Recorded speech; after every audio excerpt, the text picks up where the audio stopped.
মামা 17 নম্বর সেক্টর যাবা? না মামা, আমার তো প্যাসেঞ্জার আছে। মামা আমি দেখতে পারতেছি যে তোমার প্যাসেঞ্জার আছে, কিন্তু সত্যি আমার অনেক ইমার্জেন্সি। আমি যদি এখন না যেতে পারি তাহলে অনেক ঝামেলা হয়ে যাবে। আমি তোমাকে ভাড়া দিচ্ছি, ডাবল করে দিচ্ছি। না মামা, আমি যাবো না, আমার প্যাসেঞ্জার আছে। কিন্তু ভাইয়া, আপনি তো দেখতে পাচ্ছেন আমি অলরেডি এই রিক্সায় আছি। রিক্সাটা আমি নিচ্ছি, তাহলে এই রিক্সাটা কিভাবে দেই বলেন তো? ম্যাডাম দেখুন, আমি বুঝতে পারতেছি যে আপনারা হয়তো কোনো সমস্যা, কিন্তু আমার ব্যাপারটা অনেক আর্জেন্ট। আমি যদি এখন না যেতে পারি তাহলে অনেক বড় ক্ষতি হয়ে যাবে। আশেপাশে কোনো রিক্সাও দেখতে পাচ্ছি না। প্লিজ আমাকে একটু হেল্প করেন। ভাইয়া, আমার ইমার্জেন্সি, আমি একটা ইন্টারভিউতে যাচ্ছি। আর ওখানে যদি আমি অন টাইমে না পৌঁছতে পারি তাহলে আমার অনেক বড় প্রবলেম হয়ে যাবে। আর আমি এই মুহূর্তে আপনাকে রিক্সাটা দিতে পারবো না, সরি। ম্যাম দেখুন, আমার সত্যি অনেক বড় ক্ষতি হয়ে যাবে। আপনি প্লিজ অন্য একটা রিক্সা ধরে নেন। আমি এত ইমার্জেন্সি না হলে আপনাকে বলতাম না, প্লিজ। আচ্ছা ঠিক আছে ভাইয়া, আপনি রিক্সাটা করে চলে যান, আমি অন্য রিক্সা নিয়ে নেব। Thank you very much. মামা চলো। ম্যাম থ্যাংক ইউ, চলো।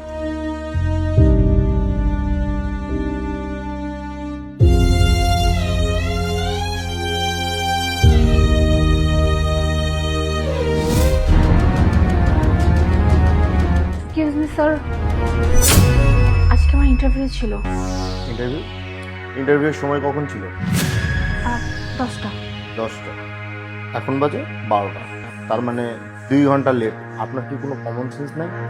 সরি স্যার, অ্যাকচুয়ালি রাস্তায় একটা প্রবলেম হয়ে গেছিলো তো, এর জন্য আর আমি কোনো রিক্সা সিএনজি কিছুই পাচ্ছিলাম না, তার জন্য লেট হয়ে গেছে। I am extremely sorry sir.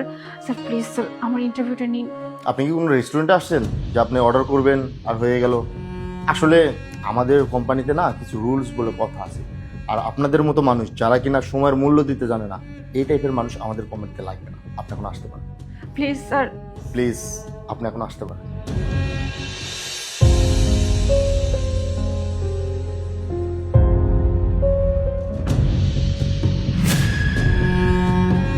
আপনি এখানে? এই অফিসেই হচ্ছে আমার ইন্টারভিউ ছিল। ইন্টারভিউ ছিল, কেমন হলো? কেমন আর হবে, ইন্টারভিউ তো দিতেই পারলাম না। দিতে পারেন নাই মানে কেন? অ্যাকচুয়ালি ওই যে তখন আপনাকে রিক্সাটা দিয়ে দিলাম না, এরপরে আমি আর একটা রিক্সাও পাইনি। অনেকক্ষণ অপেক্ষা করেছিলাম, তারপরে আসছি। আর এর জন্য আমার না 2 ঘন্টা লেট হয়ে গেছে। মানে ইন্টারভিউ ছিল 10টা, এখন 12টা বাজে। আমি অবশ্য অনেকবার রিকোয়েস্ট করেছিলাম, কিন্তু আমার প্রবলেমের কথাটা শুনতেই চায়নি, আমাকে বের করে দিল। বুঝতে পারছি, চলুন আমার সাথে। মানে কোথায় যাব? চলুন। জি স্যার, ডাকছেন আমায়? দেখেছি, ওনার ইন্টারভিউ ছিল আজকে। ইন্টারভিউটা না নিয়ে ওনাকে অফিস থেকে বের করে দিচ্ছে কেন? স্যার, ওনার কথা বলতেছেন? উনি তো আমাদের ইন্টারভিউ যে সময়টা ছিল তার থেকে 2 ঘন্টা লেট আসছে। আর একটাবার ভাবুন, এই সমস্ত মানুষ যারা কিনা সময়ের মূল্য দিতে জানে না, এরা যদি আমাদের কোম্পানিতে চাকরি পায় তাহলে একটাবার ভাবুন আমাদের কোম্পানির উপকারের থেকে ক্ষতি হবে বেশি। তাই আমি ওনাকে বের করে দিছি। স্যার, এনাদের মতো এমপ্লয়ি আমাদের কোম্পানিতে লাগবে না। আচ্ছা, এখন তাহলে আপনি ডিসাইড করবেন আমার কোম্পানিতে আমি কাকে অ্যাপয়েন্ট করব নাকি করব না। মিস্টার আপন, আপনি ওনাকে একটাবারও জিজ্ঞেস করছেন যে ওনার লেট কেন হয়েছে? না স্যার। ভেরি গুড, আপনি জিজ্ঞেসই করেন নাই। একটা মানুষ কেন লেট করছে এই বিষয়টা আগে তার কাছে জানতে হবে তো নাকি? তার তো কোনো বিপদ হতে পারে, সে রাস্তায় কোনো ঝামেলার ভিতরে পড়তে পারে, জিজ্ঞেস করা উচিত ছিল। আর তার থেকে বড় কথা, ওনার লেট কেন হয়েছে আমি আপনাকে বলে দিচ্ছি। আজকে উনি শুধুমাত্র আমার জন্য এই অফিসে অন টাইমে আসতে লেট করছে।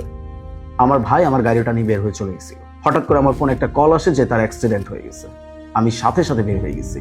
আমি রাস্তায় বের হয়ে না ক্যাব পাচ্ছিলাম, না কোনো রিক্সা পাচ্ছিলাম, না কোনো সিএনজি পাচ্ছিলাম। হঠাৎ করে একটা রিক্সা দেখছি, সেই রিক্সাতেই উনি প্যাসেঞ্জার ছিলেন।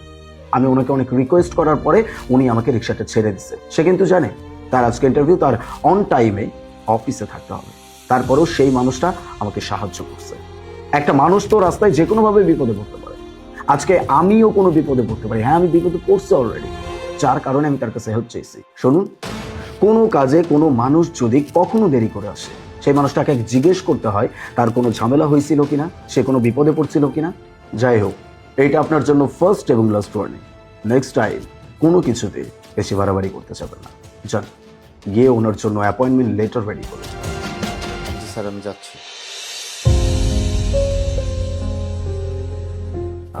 Miss Muna, thank you very much.